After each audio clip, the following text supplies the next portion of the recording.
Hey guys, today I am looking at my Bassman amp. I took these guys out and I put in the new blue SOZOs. And I did some before and after. I just played some loops and then I didn't change anything. I changed the capacitors and I played those same loops again. And then they're going to be back to back here in this video. Okay, here's my drip edge Fender Bassman. So that's a transition era, and somebody has done some modifications in here, so it's hard to know how it came out of the factory. Right now it's pretty close to an A64, and all the capacitors have been changed. I don't know if it needed it or if somebody was just trying to make it better, but they replaced all the capacitors with sort of low rate capacitors. And the two main output coupling capacitors were these orange drops. Hey, not terrible, but I started looking around online, noticed that there's like Jupiter or, really fancy old NOS oil and paper capacitors, or you can probably find some of the original blue Astrons that were in these Fenders. So anyway, orange drop, these things are not terrible, but they're also not fancy. So I thought, before I start getting involved in seeking the ultimate tone from these capacitors and getting the $100 ones or something that's really tempting, I'm looking online, I'm like, oh, maybe that's the one. I picked up some of these SOZOs NexGen. They're supposed to be a faithful reproduction of the blue Astrons that were in these old Fenders, and like $6 each or something, compared to maybe $2 each, so it's a step up. It's not crazy. So I'm gonna put these in there. This is also the first time that I'm gonna solder and change components in this vintage amp, which is kind of a big step for me. I've been building little pedals, and that's tiny little components, so inside the amp everything's big and clear. I'm not sure what kind of challenges that's going to pose, but I think it'll actually be kind of easier than a pedal. For those familiar with the Bassman circuit, you may be able to see some things here. Most of this area is consistent with the A864 schematic. Obviously, these capacitors have been changed. I actually like the sound of this channel, so I'm not saying that these need to go, but it's questionable whether or not I could get a lot of more, something I like more out of a better quality capacitor here. That's kind of what I'm going for here. So when I first got this amp, I took it to Skip Simmons. I've been listening to him on the Truth About Vintage Amps podcast put out by Fretboard Journal. Really interesting subject, and I just happened to have this amp come into my life at the same time as I started noticing that stuff, so it seemed perfect. So when I got the amp, I wanted to just give it a once over by Real Tech, and lo and behold, I was able to take it actually up to Skip Simmons, so that was a treat. Some of the things he did in his quick once over, he just gave it a tune-up, made sure it was working, but he did put in these Illinois caps here in place of what was like these. So clearly he thought that would be an improvement. Nothing special. I think he also changed this back to a ceramic. There was something else here. I think somebody maybe had put in like a silver mica or something there, but he changed it to a ceramic, which is an interesting choice. Anyway, so already there's been some sort of upgrade from these orange blobs here. So what I'm looking at today, and also these sprags were added. I have a feeling those are okay. This is a silver mica, which is probably, trying to read through the circuit, seems like one of the more important spots. This is a spot that all of the sound goes through. Here it's only affecting the first channel. Here's only the second channel. There's some stuff that's going to ground, it's kind of filtering, but actually the sound of, no matter where you come from, the first 3 preamp stages all merge and go through this single little capacitor, so I figured that's an important one. And it seems like silver mica is about as good as you're going to get right there. But, of course, there are infinite choices that I could try, and maybe I will. Of course, good sound merges here again, and both of these, this is going straight to the output. And these orange drops right here, I think, are going to go. That's what I'm going to do today. But before I do that, I'm going to run a before test, and then I'll come back and I'll swap these out, and then we'll do the after sample.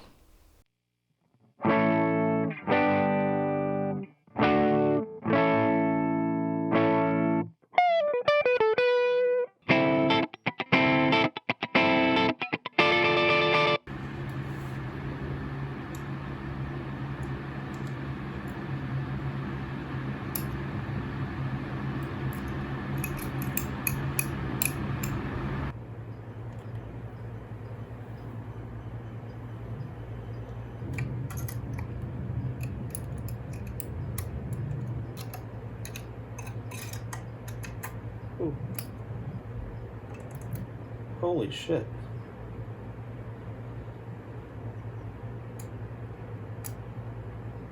Holy shit. It's still plugged in.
Okay, they're out.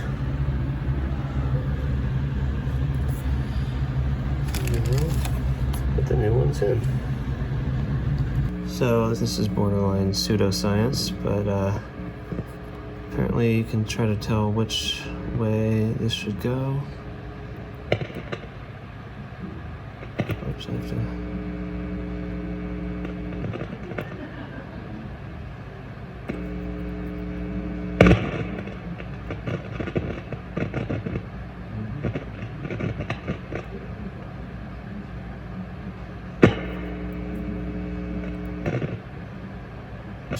To me it's quieter this way. I mean, it's almost the same. I'm going to call this negative.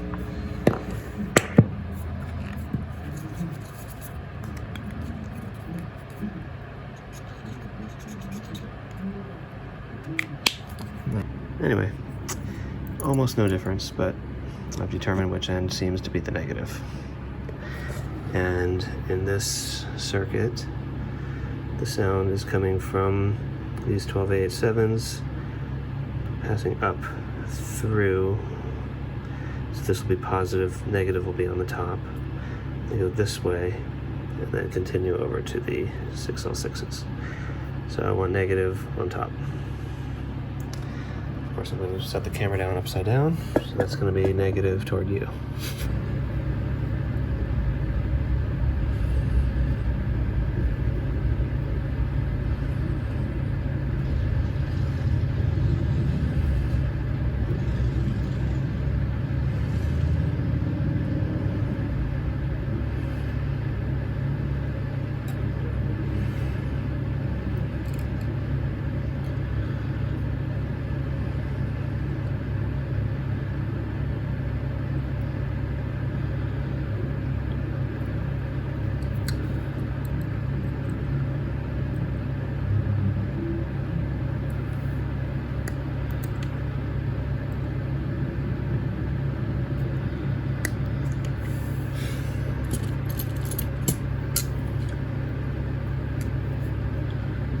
This is all pretty nerve-wracking for a noob like me.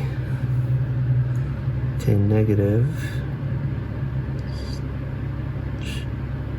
Can't even see where I drew, but I think it's there. It's going in there.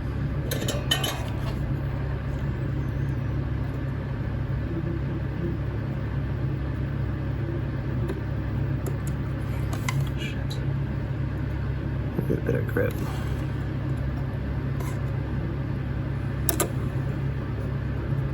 Come on, go in that big hole. There we go.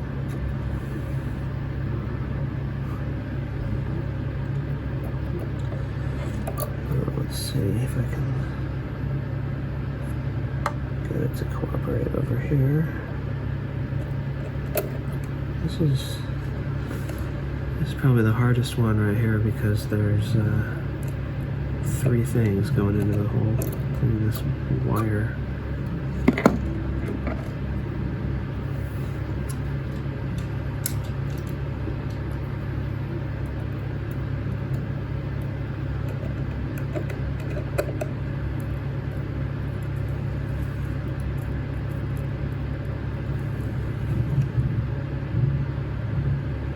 Just go in.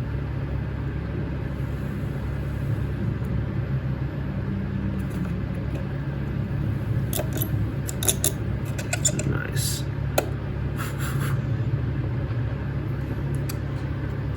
Set this one down a little bit more.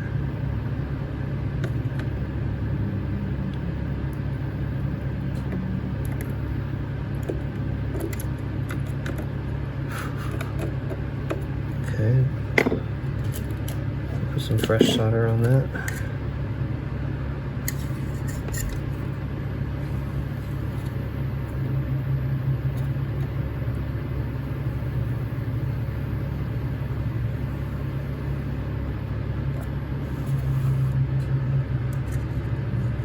Something here.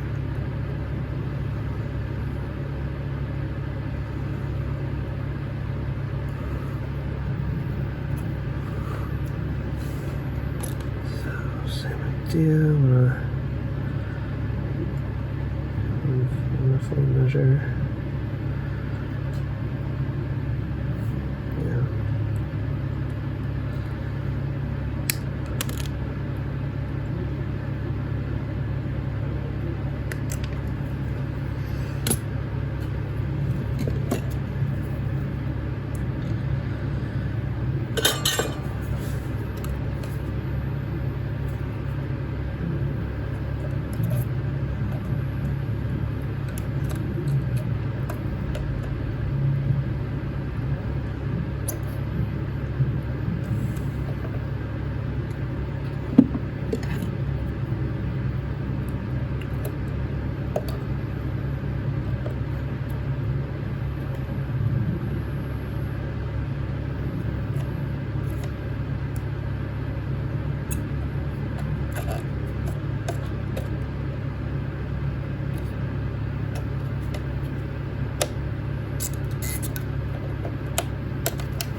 okay.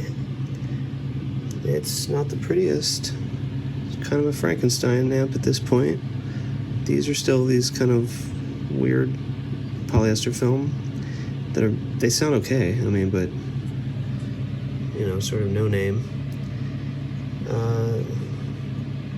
This area is okay, so I got these new Illinois on the first channel, which are fairly clean and okay, but obviously I can try better quality ones there if I'm in the mood.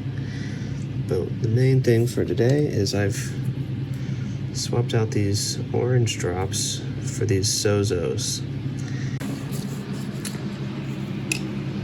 So I know people talk about burning in the capacitors by putting a light bulb in line with the amp, sort of like a day or some, put it on a variac. I'm just not going to do that. Fender didn't do that when they sent them out of the factory, and I don't know, this is just sort of a test run.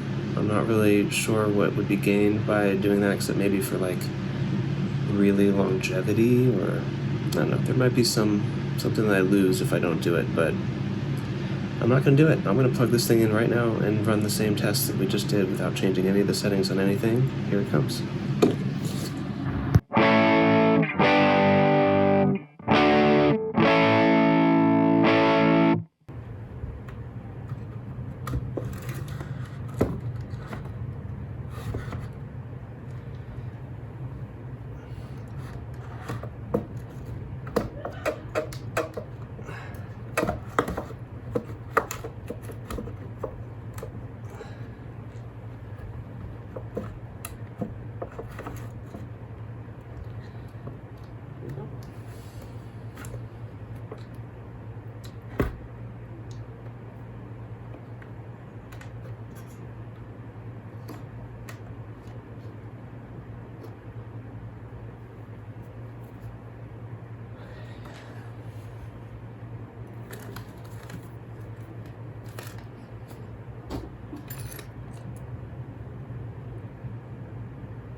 Let me know what you think. It's, to me, the difference is very subtle, actually.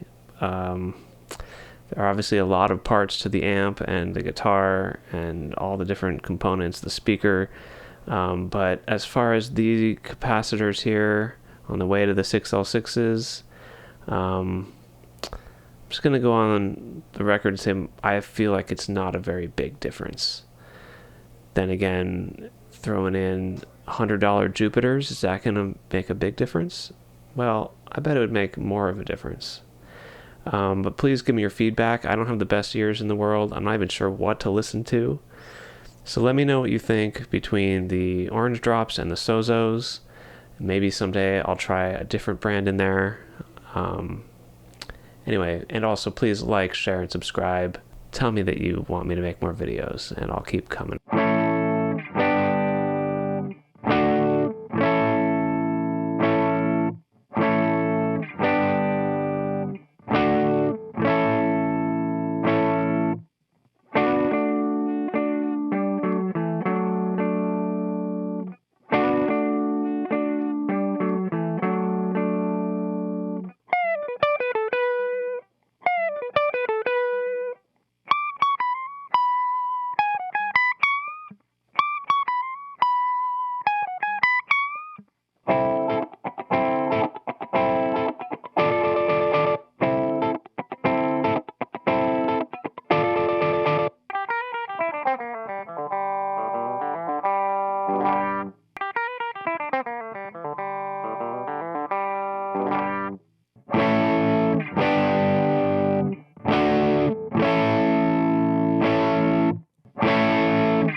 For now, I've got the new SOZOs in the amp. It sounds good. Sounds great.